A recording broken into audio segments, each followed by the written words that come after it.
Por la señal de la Santa Cruz de nuestros enemigos, líbranos Señor Dios nuestro, en el nombre del Padre, y del Hijo, y del Espíritu Santo. Amén. Señor mío y Dios mío, creo firmemente que estás aquí, que me ves, que me oyes. Te adoro con profunda reverencia. Te pido perdón de mis pecados y gracia para hacer con fruto este rato de oración. Madre mía Inmaculada, San José, mi Padre y Señor, Ángel de mi guarda, interceded por mí. Pues pasamos al capítulo 4 del Evangelio de San Juan. Para hacer nuestra oración el día de hoy, nuevamente le pedimos al Espíritu Santo que nos ilumine, que nos ayude a encauzar nuestro diálogo con Jesucristo y que saquemos propósitos de mejora personal de este rato de oración. Cuando Jesús se enteró de que había llegado a oídos de los fariseos que él hacía más discípulos y bautizaba más que Juan, aunque no era Jesús mismo el que bautizaba, sino sus discípulos, abandonó Judea y volvió a Galilea. Es, digamos que es, como les decía la vez pasada, hay una realidad, o sea, pues solo San Juan nos habla de que Jesús bautizaba, ¿no? Y esa realidad de que Jesús bautiza, aquí la precisa diciendo, bueno, pues no era ese Jesús el que bautizaba, sino eran los discípulos, pero hace notar pues que ya eran más que los seguían a él más que Juan, y que los fariseos entonces empezaron a poner como su mirada en Jesucristo. Es decir, en lugar de estar pendientes de Juan, estaban pendientes de Jesucristo. Y entonces decide Jesús, como había adquirido esa notoriedad en Judea, volver a Galilea, que era de donde era él, ¿no? Tenía que pasar por Samaria. Llega pues a una ciudad de Samaria llamada Sicar, cerca de la heredad que Jacob dio a su hijo José. Allí estaba el pozo de Jacob. Jesús, como se había fatigado del camino, estaba sentado junto al pozo. Era alrededor de la hora sexta. Es bonita la imagen de Jesucristo sentado junto al pozo y fatigado del camino. Digamos que a mí me conmueve ver que a veces que nuestro Señor Jesucristo también se fatigaba, también se cansaba, también, pues eso, era la hora sexta, era a mediodía, se tendría todo el peso del calor y se estaría pues cansando, estaría fatigado, como nos podemos fatigar tú y yo. En ese sentido, pues enamora pensar, ¿verdad?, en todo un Dios fatigado, ¿no? Porque Jesucristo es Dios y hombre al mismo tiempo. Y digo, Dios como tal no se fatiga, pero Jesús como hombre, claro que se fatiga. Y me conmueve el pensar que es precisamente con nosotros, como nosotros, ¿verdad? Que nos fatigamos, que nos cansamos, pues también nuestro Señor se fatigaba, se cansaba y se sentaba, ¿no? Precisamente porque se había agotado del camino de tantas cosas como hacía cada día, ¿no? Fatigado del camino, estaba sentado junto al pozo, era alrededor de las horas sexta. Llega una mujer de Samaria a sacar agua. Jesús le dice, dame de beber, pues sus discípulos se habían ido a la ciudad a comprar comida. Le dice a la mujer samaritana, ¿cómo tú, siendo judío, me pides de beber a mí, que soy una mujer samaritana? Porque los judíos no se tratan con los samaritanos. Dame de beber, ¿no? Y Jesucristo tiene sed y pide de beber. Está cansado y descansa, tiene sed y pide de beber. Jesucristo es perfecto hombre y hay que contemplarlo, hay que mirarlo, hay que intentar parecernos a Él para ser como Él. Pues hombres que aspiran a la perfección, nunca seremos perfectos hombres como lo era Él, pero claro que podemos aspirar a esa perfección. Y en esa perfección está también la posibilidad de cansarse, no hay que tener como pues no sé, no ningún escrúpulo en descubrir que a veces estamos cansados, que a veces nos falta la energía, que a veces no tenemos las fuerzas suficientes, que a veces pues eh, todo eso forma parte de la, pues, de la existencia humana, y todo eso puede ser ofrecido a Dios. El cansancio del día, el agotamiento, el peso del día y el calor, ¿no? Y en todas esas circunstancias, cuando pasamos por ellas, podemos encontrar ocasión y motivo de identificarnos con Jesucristo. ¿Cómo tú, siendo judío, me pides de beber a mí, que soy una mujer samaritana? Jesús le respondió: si conocieras el don de Dios, quién es el que te dice dame de beber, tú le habrías pedido a él y él te habría dado agua viva. Si conocieras el don de Dios, si te dieras cuenta, si te dieras cuenta de quién está contigo, si te dieras cuenta de quién soy yo, ¿no? Él te habría dado agua viva. Le dice la mujer: Señor, no tienes con qué sacarla y el pozo es hondo. ¿Dónde pues tienes esa agua viva? Es que tú eres más que nuestro padre Jacob, que nos dio el pozo, y donde él bebieron él y sus hijos y sus ganados.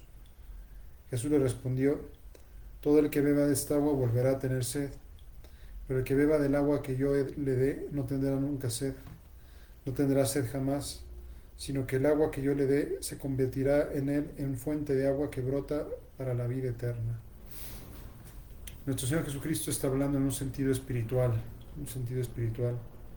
¿no? En comparación con el sentido literal que estaba entendiendo la mujer. La mujer estaba entendiendo que ya no iba a tener que venir al pozo, que ya no iba a tener que trabajar, y entonces empieza a mostrar interés, ¿no? Cuando dice: oye, este tiene agua viva, ¿no?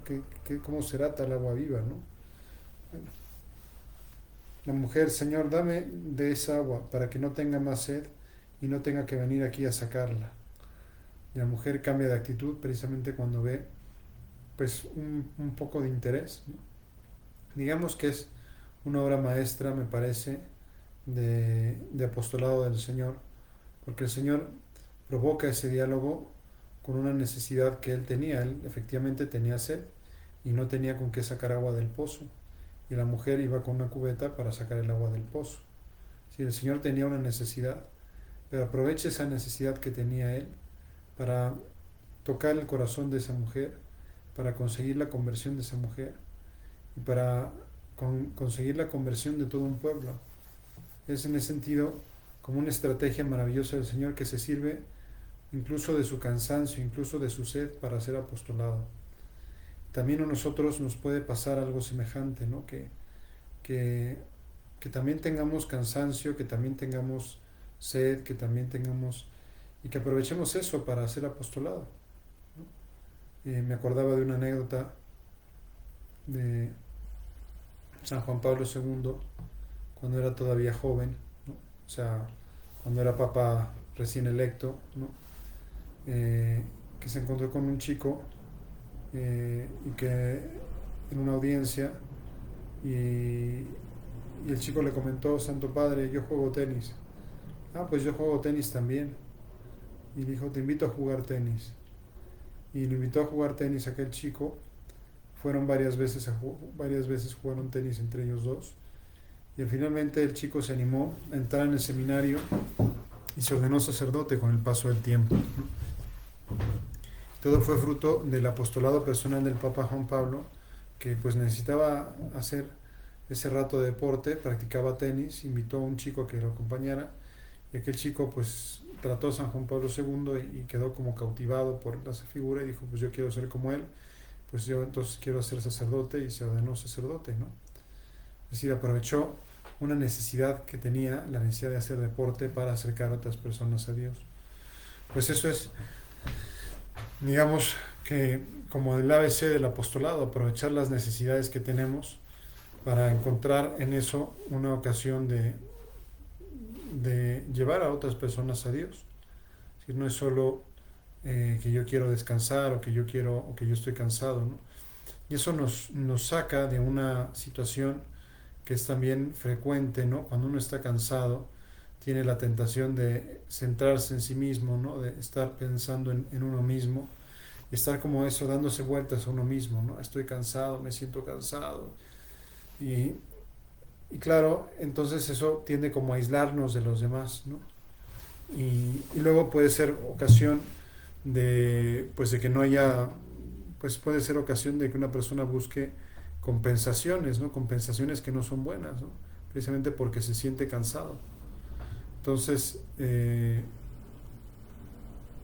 nuestro Señor Jesucristo muestra cómo cuando está estando cansado, Él, ¿verdad? Pero aprovecha esa ocasión, primero para empezar un diálogo que será salvífico porque transformará la vida de aquella mujer.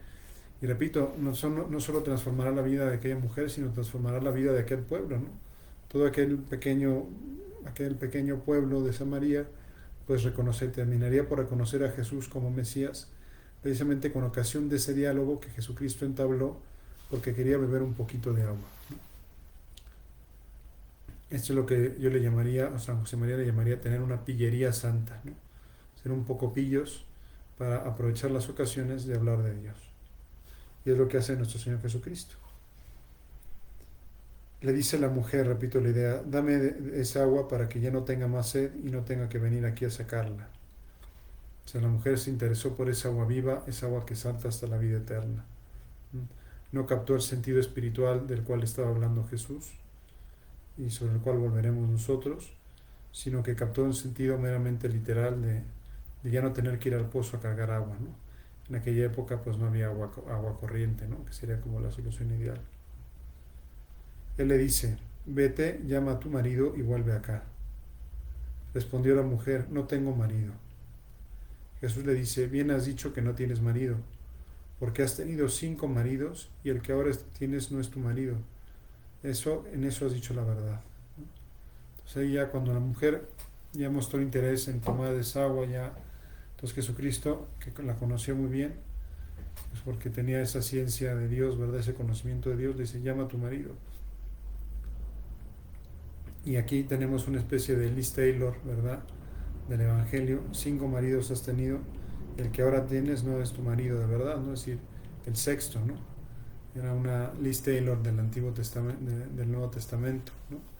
Entonces, veo que eres, Señor, la mujer le dice, Señor, veo que eres un profeta. Nuestros padres adoraron en este monte y vosotros decís que en Jerusalén es el lugar donde se debe adorar. La mujer reconoce que le ha dicho la verdad, o sea, ahí se da cuenta, eres un profeta, ¿por qué? Porque me has dicho lo que he hecho. Me has dicho lo que he hecho y me estás hablando en el nombre de Dios, me estás señalando, pues lo que Dios me reprocha es eso, que he tenido 5 maridos y el sexto con el que estoy, pues realmente ya no es mi marido, ¿no? Yo no sé muy bien qué sea, ¿no? Pues en eso tienes toda la razón, ¿no?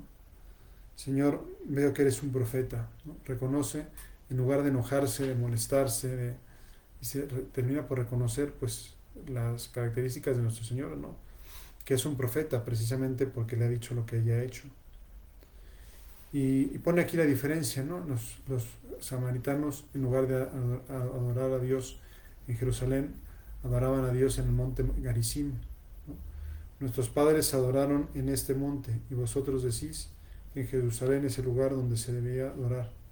O sea, los samaritanos es como una separación de los judíos que terminaban pues adorando, repito, a Dios en un monte en Samaria para no tener que ir a Jerusalén, para que no tuvieran un cierto control con los habitantes de Judá. El reino del norte se inventó un santuario, un templo, para que la gente del reino del norte no tuviera que ir a Jerusalén y no tuviera el rey de Judea un control sobre el rey de Israel, ¿no? De la época en la que se dividieron en dos los reinos del reino de Israel, se dividió en reino de Judá al sur y reino de Israel al norte.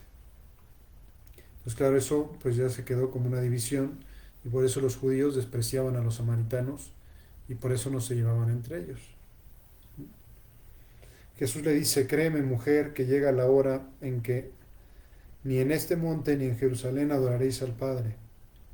Vosotros adoráis lo que no conocéis, nosotros adoramos lo que conocemos, porque la salvación viene de los judíos. Eso es algo que no debemos olvidar nunca, ¿no? Que la salvación viene de los judíos. O sea, nos pueden caer mejor o peor, ¿verdad? A mí particularmente me cae muy bien, yo tengo muy buenos amigos judíos, Pero el hecho es ese, ¿no? Que la salvación viene de los judíos. Jesús es judío, la Virgen es judía, San José es judío. O sea, eh, los amores de un cristiano, ¿verdad? Jesús, María y José, pues son judíos. Entonces, un cristiano, pues auténtico, no puede sino querer mucho a los judíos. Y aquí Jesucristo es muy claro, la salvación viene de los judíos. Nosotros adoramos lo que conocemos porque la salvación viene de los judíos. Pero llega la hora, y ya estamos en ella, en que los adoradores verdaderos adorarán al Padre en espíritu y en verdad, porque así quiere el Padre que sean los que le adoren. Dios es espíritu y los que le adoran deben adorar en espíritu y en verdad. Es decir, nuestro Señor Jesucristo como que se deslinda de los lugares, ¿sí? O sea, los lugares son importantes, sí, pero lo más importante es adorar a Dios en espíritu y en verdad, ¿no? Adorar a Dios en el fondo de nuestro corazón, adorar a Dios en el fondo de nuestra alma, adorar a Dios pues sí, efectivamente, en espíritu y en verdad. Adorarlo dentro de nuestra alma, independientemente del lugar donde nos encontremos. Eso es lo que, por eso llega la hora, y ya estamos en ella, en que los adoradores verdaderos adorarán al Padre en espíritu y en verdad, porque así quiere el Padre que sean los que le adoren. Dios es espíritu y los que le adoran deben adorar en espíritu y en verdad. O sea, como estando como por encima del santuario, es decir, eh, lo importante es que adoremos, ¿verdad? Que adoremos al Padre en nuestro corazón. Le dice la mujer, sé que va a venir el Mesías, el llamado Cristo. Cuando venga nos lo explicará todo. Jesús le dice, yo soy el que te está hablando. Es fuerte este diálogo, ¿no? La mujer también tenía esperanza, los samaritanos también esperaban al Mesías, no solo los judíos. También los samaritanos esperaban al Mesías. También los samaritanos tenían esperanza de que Él les explicaría toda la verdad, toda la doctrina, les aclararía las cosas. Y Jesucristo se lo dice, es de las pocas veces en que Jesucristo lo dice de una manera muy clara, ¿no? Yo soy el que te está hablando. Se lo dice varias veces en el Evangelio. Pero aquí, pues lo dice así, a quemarropa una mujer samaritana. Así, yo soy el Mesías. Ya no. En esto llegaron sus discípulos y se sorprendían de que hablara con una mujer. Pero nadie le dijo, ¿qué quieres? ¿O qué hablas con ella? Aquí San José María ponía como el acento en pues la castidad de Jesús, ¿no? En cómo nuestro Señor Jesucristo no solía hablar con mujeres a solas. Y por eso se sorprendieron de que estuviera hablando con una mujer a solas. Los discípulos no sería habitual, no sería frecuente encontrar a Jesucristo hablando con una mujer a solas. Como digamos que es un texto que indirectamente nos habla mucho de la castidad de nuestro Señor, ¿no? Que ciertamente si en esta ocasión habló, obviamente pues fue precisamente porque era lo que le convenía a la salvación de su alma, porque Jesucristo tenía sed, porque aquella mujer tenía un cántaro de agua, porque nuestro Señor Jesucristo se dio cuenta de que aquella mujer tenía el corazón herido, ¿no? Y entonces pues va a curarlo, ¿no? Y establece un diálogo de salvación, ¿no? Pero digamos que fue una actitud que no era la normal de nuestro Señor Jesucristo, ¿no? La de hablar con una mujer a solas, ¿no? Aunque había varias santas mujeres que lo seguían, pero digamos que eran en grupo, ¿no? Eran en grupo, no eran una sola, ¿no? Entonces aquí en esta ocasión pues la encuentran hablando solo con una mujer y eso les llama la atención, ¿no? Y como señalando, como subrayando en este aspecto, pues la delicadeza que tendría nuestro Señor para cuidar la virtud de la castidad, que como todos pues debemos de cuidar, ¿no?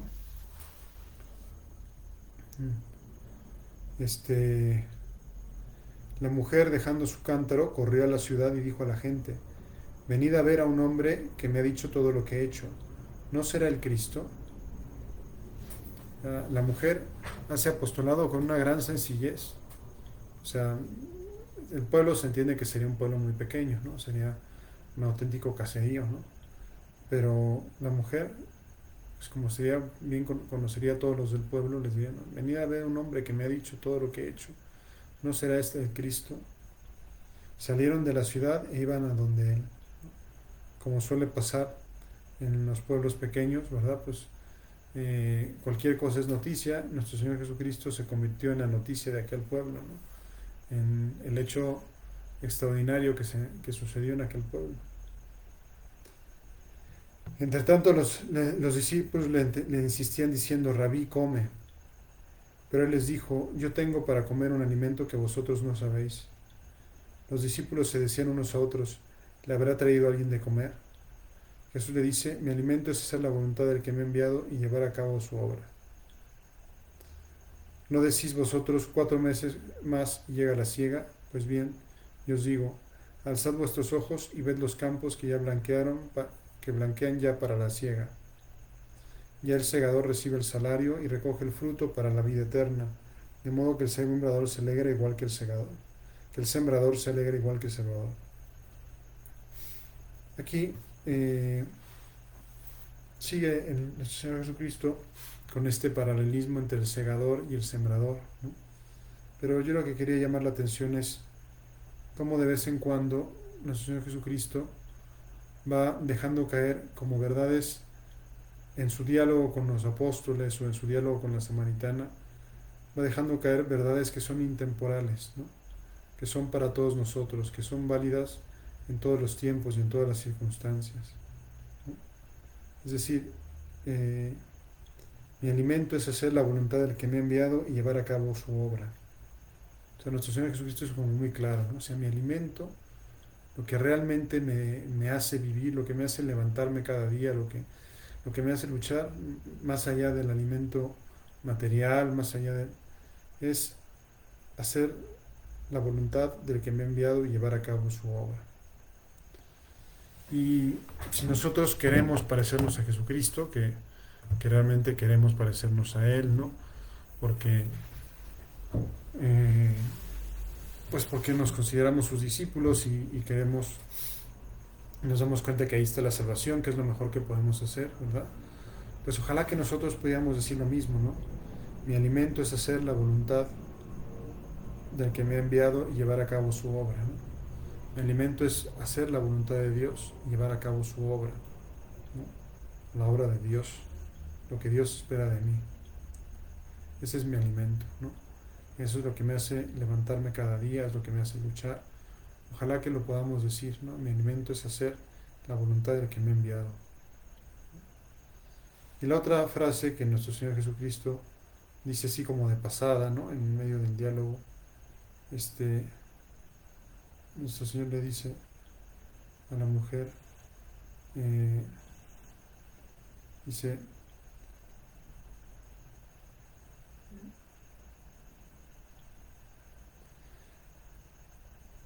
si conocieras el don de Dios, ¿quién es el que te dice dame a beber? Tú le habrías pedido y él te habría dado agua viva. Todo el que beba de esta agua volverá a tener sed, pero el que beba del agua que yo le dé no tendrá sed jamás, sino que el agua que yo le dé se convertirá en él en fuente de agua que brota para la vida eterna. Nosotros como la mujer samaritana podemos decirle al Señor: Señor, danos siempre de esa agua, danos siempre de esa agua. Pero a diferencia de la mujer samaritana que lo entendió en un sentido meramente material, nosotros lo entendemos en un sentido espiritual. Efectivamente, o sea, nosotros queremos tener de esa agua, esa fuente que brota en nuestro corazón para la vida eterna. Queremos ser como un manantial en el cual estemos brote siempre de nuestra agua, de nuestra unión con Dios, pues brote siempre el manantial, ¿no? Del cual se alimenten otras personas, del cual abreven otras personas. Queremos tener esa agua que salta, que brota hasta la vida eterna, esa agua interior de nuestro Señor, que sea como fruto de nuestro diálogo, de nuestro coloquio íntimo contigo, Señor, que fruto de nuestro coloquio contigo, con Jesús vivo, pues brote en nuestro interior esa fuente de agua viva, esa agua que salta hasta la vida eterna. Y digamos que nuestro Señor Jesucristo se lo dice aquí a la mujer en un sentido puramente espiritual, ¿no? O sea, los que sean mis discípulos tendrán en su interior una fuente de agua viva que llegará hasta la vida eterna. La mujer lo interpreta pues es una especie como de agua corriente antes de que haya agua corriente en la humanidad, ¿no? Como eso que estamos tan acostumbrados de abrir la llave y que salga agua, pues eso era lo que la mujer más o menos se imaginó, ¿no?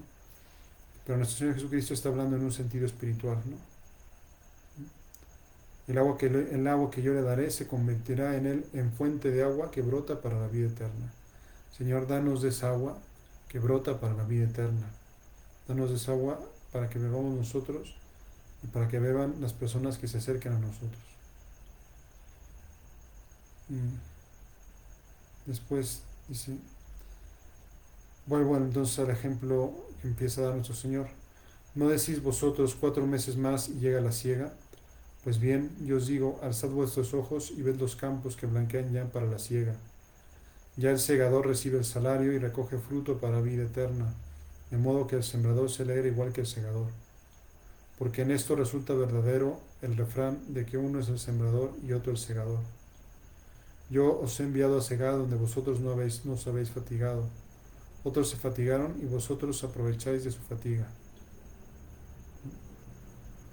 Muchos samaritanos de aquella ciudad, bueno, aquí nuestro Señor se está refiriendo precisamente a los profetas, ¿no? A que ellos están cosechando lo que los profetas sembraron, ¿no? A que ellos están cosechando lo que Juan sembró, a que ellos están cosechando lo que pues tantos hombres fieles han sembrado, y nosotros pues muchas veces nuestra labor más en este mundo será sembrar. Muchas veces nuestra labor en este mundo será sembrar y esperar y no ver el fruto, ¿no? Y tenemos que confiar en Dios, Señor. Pues a veces no se ve el fruto inmediatamente. No pienso en tantas abuelas que quieren transmitir la fe a sus nietos y que encuentran dificultades. Bueno, pues, o sea, ustedes siembren, ¿no? Siembren la buena semilla y confíen, y seguramente el Señor sacará el incremento. Cuando llegaron los samaritanos, dice, muchos samaritanos de aquella ciudad creyeron en él por las palabras de la mujer que atestiguaba, me ha dicho todo lo que he hecho. Cuando llegaron donde él, los samaritanos le rogaron que se quedara con ellos, y se quedó ahí 2 días. Y fueron muchos más los que creyeron por sus palabras, y decían a la mujer, ya no creemos por tus palabras, que nosotros mismos hemos oído y sabemos que este es verdaderamente el Salvador del mundo. Es llamativo ver cómo la salvación llegó a un pueblo, todos creyeron, justo con ocasión de ese diálogo encendido entre Jesús y la samaritana. Como Jesucristo se aprovechó de eso para que todo el pueblo, dice, ya no creemos por tus palabras, que nosotros mismos hemos oído y sabemos que este es verdaderamente el Salvador del mundo. O sea, Jesús, que estaba ahí de paso, camino a Galilea, se quedó 2 días con ellos para que le conocieran, para explicarles, para transmitirles cosas, se quedó con ellos 2 días, ¿no? Entonces ya, digamos, tuvieron experiencia directa del trato con Jesucristo. Por eso le dicen, ya no creemos por lo que tú nos has dicho. Al principio creyeron porque dijeron, pues este es adivino, por lo menos, ¿no? Este le ha dicho, es un desconocido, aquí no es de aquí, y le ha dicho a esta mujer todo lo que ha hecho, pues seguramente tiene poderes especiales. Primero creyeron por la predicación de ella, pero después creyeron porque ellos mismos trataron a Jesús. Y así es nuestro apostolado, ¿no? Primero hablamos de Dios a las personas y después pues esas personas, si aprenden a tratar a Dios, se terminan de convencer de que ese es el verdadero Hijo de Dios. En ese sentido es muy importante enseñar a la gente a hacer oración, porque si la gente hace oración, ¿verdad? Aprende a tratar a Dios y entonces ya tiene como motor propio, ¿no? Ya no es pues así que me están empujando, que me están arreando, que me están diciendo trata a Dios, y como que sí quiero, como que no quiero, ¿no? Sino que ya es algo que llevo muy dentro de mi corazón, ese tratar a Dios. ¿Por qué? Porque lo veo como algo así, pues sí, como algo que yo mismo estoy interesado en conseguir. Es muy bonito este episodio, ¿verdad?, de los samaritanos. Y ahí termina, ¿no? Ya ahí terminamos. Ya no creemos por tus palabras, nosotros mismos hemos oído y sabemos que este es verdaderamente el Salvador del mundo. Pues vamos a llevar a nuestros amigos a que traten a Jesucristo y a que se terminen de convencer, ¿verdad? Por el trato con Él, en la verdad de sus enseñanzas, en la verdad de su doctrina. Nosotros vamos a presentarlos como esa mujer, ¿verdad? Dando testimonio de lo que ha hecho Jesús en nuestras vidas, y dando testimonio de lo que ha hecho Jesús en nuestras vidas, pues otros también se encontrarán con Él, y si aprenden a hacer oración, ya no creerán por lo que nosotros le digamos, por nuestra elocuencia, sino que creerán porque ellos mismos hayan experimentado la maravilla que es cultivar la amistad con Jesucristo. Pues vamos a pedir a nuestra Madre Santa María que nos haga aprovechar las ocasiones de acercar a otras almas a Dios, aunque estemos cansados, como Jesús, que cansado consiguió la conversión de todo un pueblo. Te doy gracias, Dios mío, por los buenos propósitos, afectos e inspiraciones que me has comunicado en esta meditación. Te pido ayuda para ponerlos por obra. Madre mía Inmaculada, San José, mi Padre y Señor, Ángel de mi guarda, intercede por mí. Les doy la bendición de Dios Todopoderoso, Padre, Hijo y Espíritu Santo, descienda sobre ustedes y permanezca para siempre. Nos vemos mañana a la misma hora por el mismo canal, si Dios quiere y si ustedes quieren también.